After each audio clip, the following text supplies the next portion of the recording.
preconceito.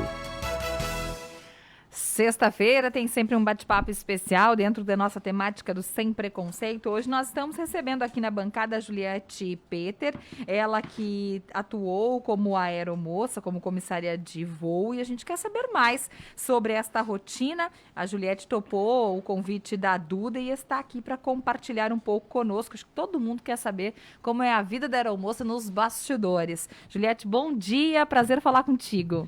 Bom dia, prazer, primeiramente, muito obrigada pelo convite. A aviação foi um momento muito especial da minha vida, então adoro relembrar e conversar sobre. Vai ser um prazer estar aqui com você.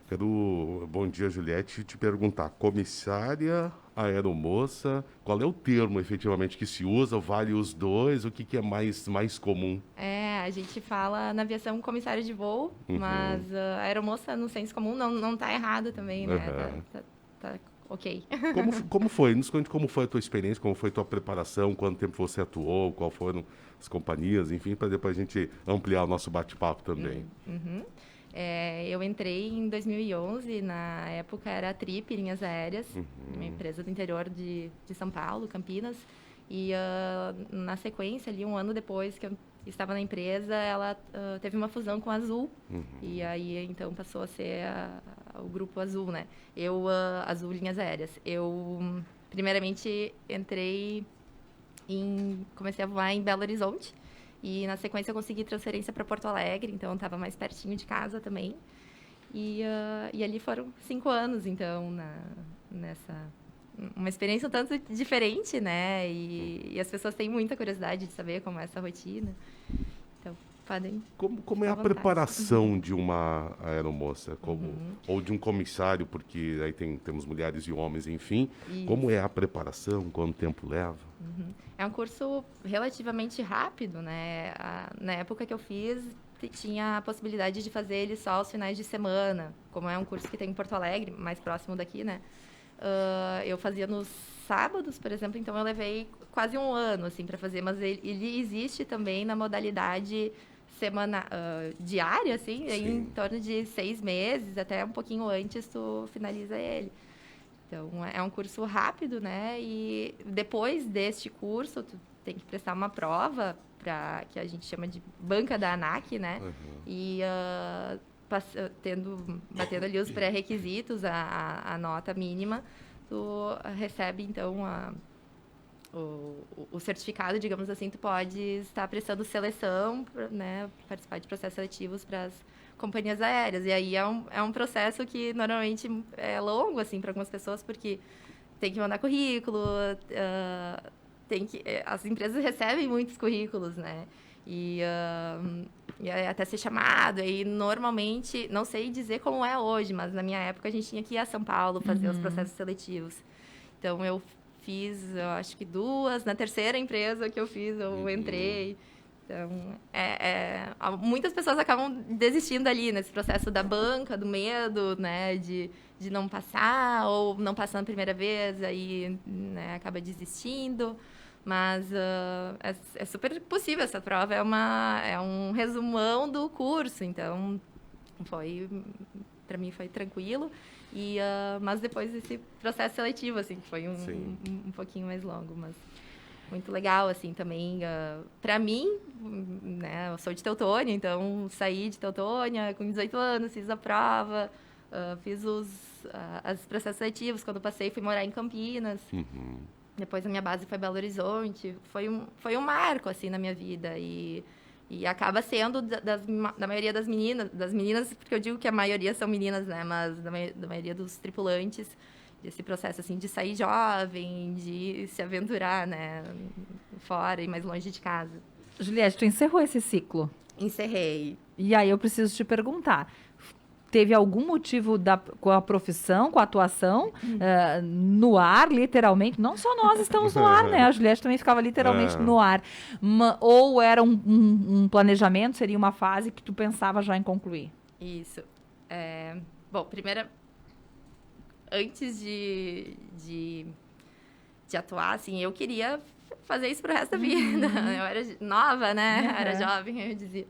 E eu queria fazer internacional, meus planos eram ficar na aviação. Mas aí o tempo foi passando, as coisas foram mudando. Eu gostaria de ter família, de estudar, porque eu terminei o ensino médio e fui fazer o curso, né? Então, não tinha estudado e eu achava que isso era importante.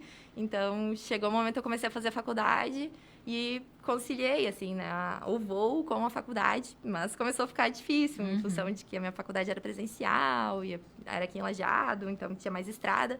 Chegou um momento que eu tive que priorizar, assim, eu adorava voar ainda, mas não cabia mais, assim, eu tinha escolhido que eu gostaria de estudar e ter família, não que isso não seja possível, assim, via colegas estudando, fazendo suas graduações e querendo outras coisas para outros momentos, mas a questão da família era algo, assim, mais difícil, né? Eu gostaria de ser uma mãe presente e não era realidade, assim, né? Porque tu sai ali da licença maternidade e, na época, não via, assim, falar de escala mãe, por exemplo, que tu pudesse fazer os voos e voltar, fazer bate-volta para poder estar de noite em casa, né? Na época não tinha muito, assim, e para mim, de certa forma, não me ajudaria muito, porque como eu morava em Lajeado, ia ser um baita de um caminho, né? De um trânsito, assim, diariamente. Sim. Então, e ficar 6 noites fora, que é o que a gente costumava ficar, até 6 noites fora, longe de uma criança, não era, para mim, algo possível, né? Então, foi muito a partir disso, assim, uma construção que eu tive que fazer, porque eu gostava mesmo, assim, da rotina. Não teve algo especial. Né? Isso. Você se formou em psicologia, é isso? Estou me formando. Tá processo de formação agora. Isso aí. 15 dias, data e hora marcada. Opa, que bacana. Mas, Juliette, deixa eu te perguntar sobre essa questão que envolve a profissão, né? De comissária, de aeromoça, enfim. A questão da preparação, você falou, a preparação de um voo, né? Vocês recebem a escala de trabalho, quanto tempo tem que estar antes, como é o envolvimento com a tripulação como um todo, né? O comandante, subcomandante, enfim, os demais comissários de bordo, quanto tempo tem que estar, né? Que tipo de cuidados especiais vocês precisam ter em termos de estar dentro de uma aeronave? Como é que funciona isso? A gente trabalha com regime de escala. Eu falo trabalha, né? Mas é passado. A gente trabalhava no regime de escala de voo, então a gente recebia a nossa programação do mês alguns dias antes, assim, de finalizar o mês. Cada empresa, então, tem a sua forma, assim, né? Mas a gente tinha uns 15 dias antes, normalmente, recebia a programação do mês todo. E aí cada mês era uma surpresa, né? Muito diferente de um mês para o outro. Sim. E então, com aquela programação, por exemplo, a gente tinha que chegar 1 hora antes do voo. E aí a gente se encontrava no crew desk, que é a sala no aeroporto onde a tripulação se encontra, então. E aí é feito um briefing que cada comandante vai passar as informações de segurança para a sua tripulação. E aí, para além das informações de segurança, como vai ser, assim, como vai ser conduzido o voo e informações, assim, que ele achar necessário. Cada piloto tinha a sua forma, assim, de conduzir, mas nesse momento era importante que se falasse dessas informações, assim, de segurança. E aí, passado isso, a gente se encaminhava, então, para a aeronave e lá cada um tinha a sua responsabilidade, né? Os pilotos, então, faziam os testes, as checagens deles na cabine de comando, área externa, e as comissárias também, os comissários na cabine, né, checagem de todos os equipamentos de segurança, validade, se não estavam violados, se estavam presentes, né, porque às vezes pode acontecer de manutenção, retirar para fazer algum ajuste, então a gente tinha que conferir se eles realmente estavam a bordo. É um checklist que tem que ser um procedimento todos os voos. Todos sempre. Os voos, exatamente. Então, por isso, esse tempinho antes, né, pro voo que a gente tinha que estar já na aeronave também. Eu quero muito lhe perguntar sobre os uniformes, sobre a estética, sobre o padrão da aeromoça que a gente tanto fala aqui, que talvez nunca se falou tanto sobre essa virada de chave, sobre essa flexibilização daquele estereótipo da aeromoça, mas antes, enquanto você falava desse checklist, do briefing, eu fiquei imaginando uma situação diferente, algo que aconteceu, algo que deu um medo. Todo mundo tem um medinho, né? Vamos falar a verdade. Todo mundo tem um receio. Já aconteceu lá no teu período de atuação, algo assim de uma saia justa, uma dificuldade, um temporal? Olha, não teve algo assim que me impactasse muito, né? Uma Aline em pânico não teve. Uma Aline em pânico não teve. As turbulências normais de voo. Normais de voo. Exatamente, a gente via que muitas vezes as pessoas estavam apavoradas, mas era uma turbulência normal. Assim, né? A gente sentia mais quando eram as aeronaves, essas que vão um pouquinho mais baixo, né? Que são os turbohélices, que a empresa tem ainda. Então, elas vão um pouquinho mais baixo, elas balançam um pouquinho mais. Então, ali, assim, às vezes dá um friozinho na barriga, porque realmente balança bem mais. Mas não tem, assim, alguma situação específica. Tu falaste de Aline em pânico, né? Já tive uma situação de uma passageira que teve uma crise de pânico. Mas a gente tinha médico a bordo, então foi uma situação bem tranquila, assim, de contornar, digamos assim, né? Porque a gente teve esse auxílio aí, a médica foi chamada, sentou com ela, conversou. Na princípio, a gente não sabia que era uma crise de pânico, né? Eu não estudava psicologia na época ainda. Hoje seria muito utilizado o teu curso para atender. Hoje eu sentaria também no lugar dela, né, para conversar.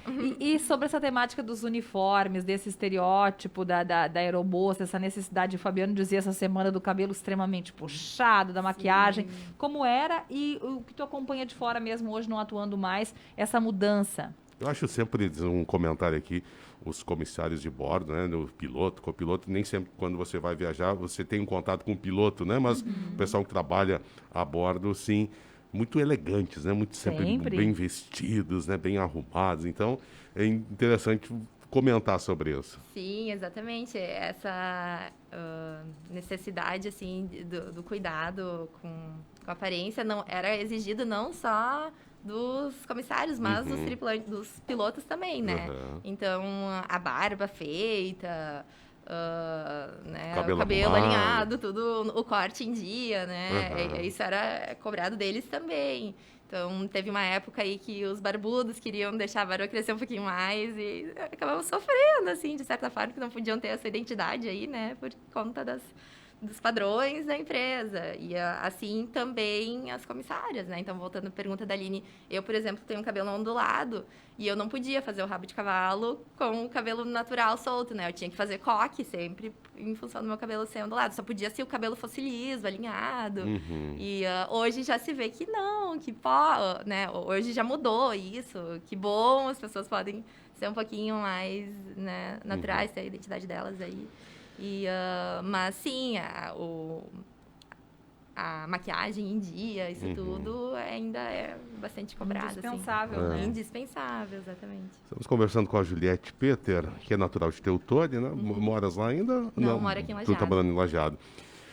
Teve alguma situação nesses 5 anos que tu trabalhaste como aeromoça de preconceito ou de situações constrangedoras, de algum passageiro se passar, de alguma piadinha, de algum comentário de passada de mão, né? Sendo bem no linguajar para entender, né? Porque quem está dentro de uma aeronave sabe que ali às vezes é apertado, né? Tem um corredor que cabe no máximo 2 pessoas ali, mas vão se esbarrando. Então, se teve alguma situação, ou se não contigo, com colegas tuas? Olha, não... Sorte, talvez, né? Não ter passado, assim, por uma situação específica. Tinha cantada, no final do voo, às vezes deixava o bilhetinho, o número do telefone, mas nada, assim, que passasse, né, os limites, assim, nem de alguma situação de colega, saberia te dizer nesse momento. Que bom. Né? A gente passa por tantas pessoas, um fluxo tão grande de pessoas diferentes aí, tu pode imaginar que sim, alguém possa, né, passar. Mas ainda acho que tem um certo respeito, assim, porque, não sei, uma hierarquia, pensando que estamos ali para segurança também. não sei te dizer exatamente. E o que acontece também, eu acho que as pessoas na aeronave, elas ficam com medo, né? Ficam tensas, né? Ficam tensas, exatamente. Então, talvez se faria aqui no aeroporto ou né, no ambiente do chão, na aeronave, teria algo que limita assim, um pouquinho as pessoas.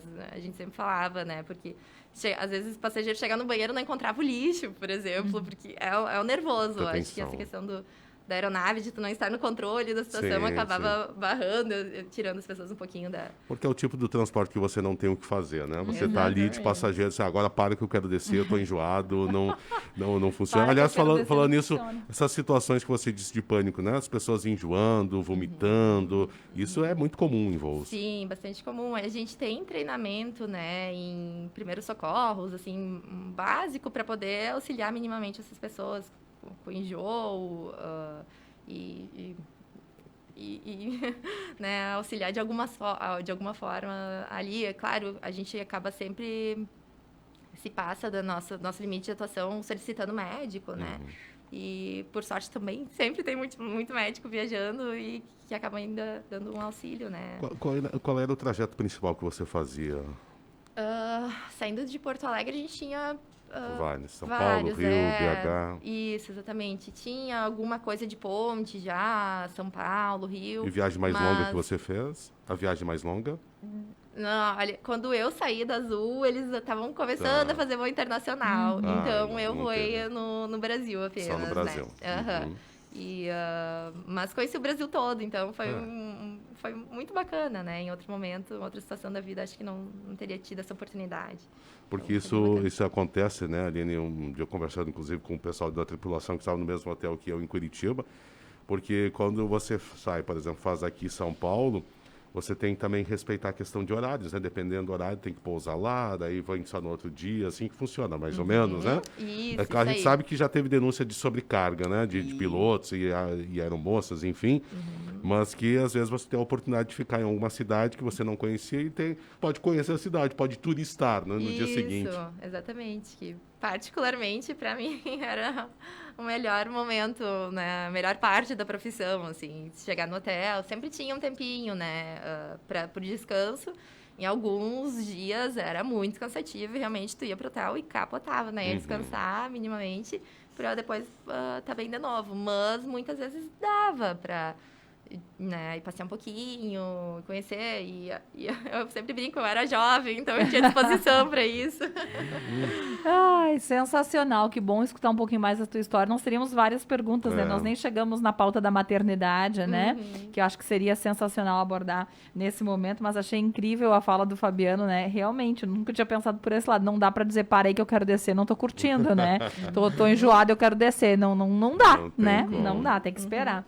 Nós queremos te agradecer muito, Juliette, por ter topado estar aqui conosco hoje dentro dessa temática. E a gente espera ela aqui mais vezes. Acho que tem mais perguntas, né? A gente ficou com várias curiosidades. Mais perguntas e também poderemos daqui um tempo falar com ela sobre a profissão, né? Psicologia.